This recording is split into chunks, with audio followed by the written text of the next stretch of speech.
Bonjour, ici Corentine Manarini. Nous sommes ravis de vous retrouver sur Alta TV. Aujourd'hui, nous vous proposons 3 nouvelles rencontres. La première est proposée par Louis Charles pour son émission Boulevard du Bien-être. Il reçoit M. Luc Terrien, qui est le directeur du réseau Santé Albertain. Tout de suite, les images.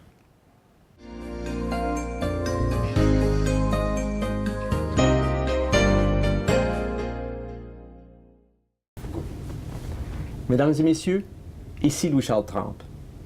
Bienvenue à l'émission Le Boulevard du Bien-être. Aujourd'hui, nous avons le plaisir d'accueillir M. Luc Terrien, directeur du réseau Santé Albertain. M. Terrien, bienvenue à l'émission. Ça me fait plaisir. Dites-nous, M. Terrien, vous pouvez nous dresser les grandes lignes de l'existence du réseau Santé Albertain?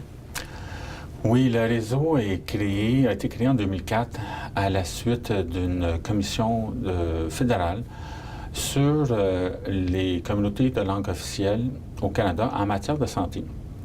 On trouvait que les communautés étaient vulnérables dans ce domaine-là et on a créé la Société Santé en français et ses 16 réseaux. Il y en a 3 au Nouveau-Brunswick, 3 en Ontario et un réseau dans chacune des provinces et territoires. Et c'était pour briser l'isolement que les francophones vivaient en matière de santé. Donc, en réseautant les communautés, on a permis de commencer à bâtir une certaine solidarité pour faire avancer des dossiers en santé en français. Et dites-moi, qu'est-ce que vous prévoyez au cours des prochaines années? Qu'est-ce que vous aimeriez voir développer ou accomplir? Mais au cours des dernières années, on a, par exemple, eu un projet de dépistage du diabète, un autre projet d'autogestion du diabète. Et puis, avec d'autres organismes communautaires, on a créé le projet Alberta en action, avec la Fédération du sport francophone de l'Alberta. Avec la Coalition des femmes, on a un projet qui a été existé pendant 3 ans, qui s'appelait du stress au mieux-être. Et puis, c'était pour aider les personnes aidantes à développer des stratégies pour prendre soin d'elles-mêmes. Et puis, un troisième projet avec la CFA provinciale, c'est le réseau, le service en français, service en français, qui consiste à créer un répertoire d'intervenants, non seulement en santé, mais principalement en santé. Alors ça, ce sont quelques grands accomplissements au cours des dernières années. Et puis dans les prochaines années, un des projets qu'on envisage, c'est un projet de premiers soins en santé mentale. Et ceci s'inscrit dans nos 2 plans stratégiques qu'on a en place, c'est-à-dire un pour la santé des aînés et un autre pour la santé mentale. Et le cours de premiers soins en santé mentale consiste à informer les gens, à former les gens sur une période de 2 jours sur des étapes à suivre ou des actions à suivre pour aider des gens qui souffrent de problèmes de santé mentale comme premiers répondants jusqu'à ce que ces gens-là puissent avoir de l'aide professionnelle. Et ce qui est important dans ce projet-là, c'est que non seulement on outille les gens à aider d'autres personnes, mais aussi on déstigmatise la santé mentale. Alors, c'est un de nos projets d'avenir qui nous touche, qui nous encadre. Et on sait que la population est vieillissante aussi, alors vous avez certainement quelques programmes à mettre en place. Mais justement, le cours de premiers soins en santé mentale, pourquoi est-ce qu'on l'offre, qu'on l'inscrit dans le plan stratégique des aînés, c'est qu'on sait que chez les aînés qui ont des troubles de conditions chroniques, on a jusqu'à 50% de ces gens-là qui souffrent aussi de troubles de santé mentale. Et c'est pour ça qu'on trouvait que cet élément-là était important à ajouter. C'est pour aider les gens à reconnaître aussi les troubles mentaux que les aînés peuvent vivre en plus de leurs conditions chroniques. Monsieur Terrien, merci beaucoup d'avoir participé à l'émission. Ça me fait plaisir. Ici Louis-Charles Trempe, à la prochaine. Pour notre deuxième rencontre, c'est Robert qui, pour son émission Portail culturel, reçoit Corinne Brett, qui est la directrice de la Girandole, une association de danse provinciale. Regardez plutôt.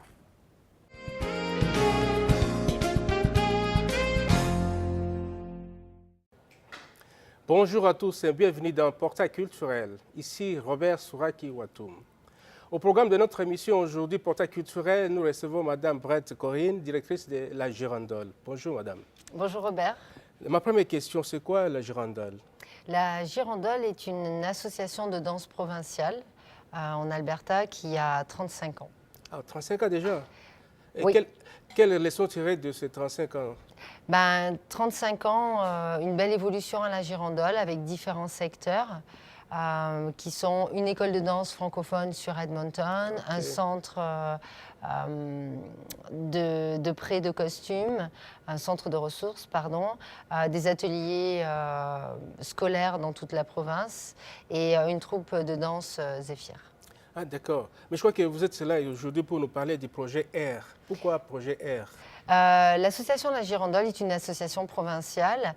Notre mission est la revalorisation, la bonne prestance du secteur de la danse folklorique. Le projet R est né il y a 1 an, qui est arrivé en fait dans un désir de revitaliser les troupes en région.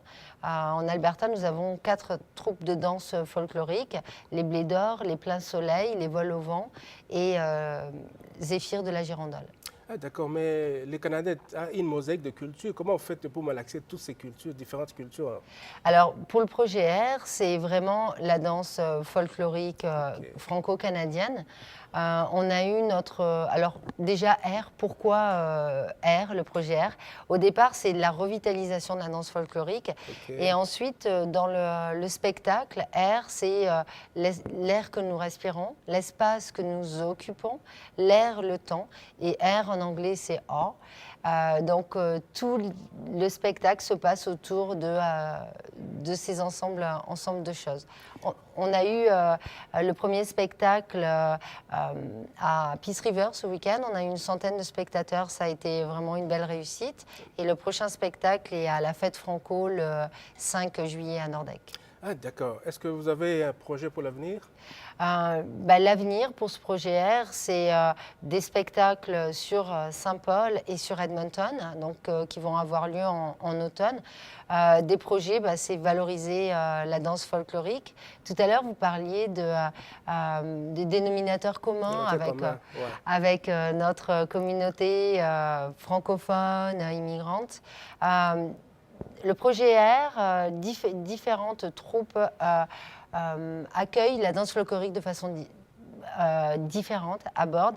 Et par exemple, la girandole, la Zéphyr, c'est beaucoup plus quelque chose de moderne, où nous avons fait, par exemple, du gumboots, de la danse percussive. Donc c'est une approche moins traditionnelle, mais qui est quand même de la danse folklorique. D'accord, malheureusement, on n'avait pas beaucoup de temps. Je ne sais pas, vous avez un mot de la fin? Venez au spectacle de la Fête Franco le 5 juillet et puis la girandole pour l'école de danse qui débutera en septembre, le 15 septembre. Merci beaucoup. C'était Portail culturel qui recevait Madame Brett Corinne, directrice de la girandole. Et je termine par cette magnifique citation de Serge Liffard qui dit « Ce n'est qu'en dansant que je sais dire des choses sublimes ». En tout cas, restez fidèles à Alta TV. Merci et à plus.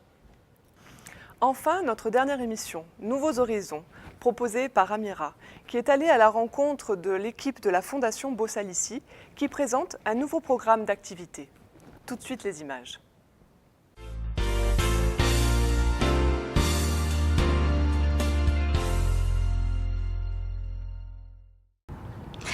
Bonjour à tous, ici Amira Ketal, bienvenue dans votre émission Nouveaux Horizons. Aujourd'hui, nous partons à la rencontre de Bossalici, qui est un organisme à but non lucratif, qui a vu le jour récemment et qui ne manque pas d'énergie. Aujourd'hui, toute l'équipe se réunit afin de lancer le programme de partenariat des adultes canadiens. Monsieur Max Mubela, qui est l'un des fondateurs de Bossalici, Mademoiselle Émilie et Monsieur Rodrigo, qui sont l'un des participants de ce programme, sont mes invités dans Nouveaux Horizons sur Alta TV. Monsieur Mubela, bonjour. Bonjour. Comment ça va? Oui, ça va très bien, merci.